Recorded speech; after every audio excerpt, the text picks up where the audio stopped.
Farmers starting to harvest get a good idea of just how bad this dry spell really is. Today's newly released U.S. Drought Monitor shows almost all of Wisconsin is either abnormally dry or in a drought. New at 10, the 19th Jennifer Hoff spoke to one producer who has since lost everything. Jennifer?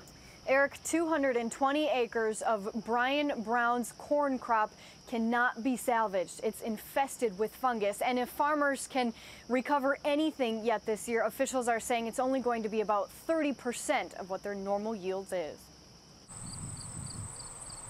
Around the country, high temps and little rain means record low crop yields. In Paoli, Wisconsin, the picture-perfect day doesn't last long either. It's going to be a tough year. A blob of black smoke instead highlights the disheartening year ahead for farmers. I can't say I've ever seen anything this severe on our farm here. Fungus hijacked Brian Brown's corn crop and fills the air as it's harvested mid-drought. 220 acres destroyed, 80 saved by sprinklers, but that's still not enough to feed Brown's 500 dairy cattle that each eat 120 pounds of food a day. We got to turn around and buy replacement products or feed to replace what we're not going to get for yield. And you're looking nationally, it's kind of the same situation. Brown not only takes a punch to the pocketbook, but his gut.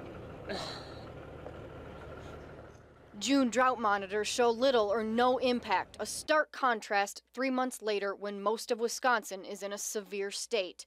As for Brian Brown and Sunburst Dairy Farm, he'll cut his losses in hope for a brighter tomorrow. For us, it's kind of like going to the grocery store and not seeing any bread on shelf, or maybe a couple loaves, and when you're used to seeing the shelf full. So if you could imagine it that way, that there's just not the product to be gotten. And while corn is the hardest crop hit, alfalfa is down from an average 5 tons a year to just 1 to 2 tons an acre, while soybeans are doing relatively well thanks to some of the rain that we saw in August. They are surviving, and as for Brian Brown, he says he will survive too, Eric, thanks in part to the crop insurance he has. Boy, some of the strongest images to date of just how bad it is. Jennifer, thank you.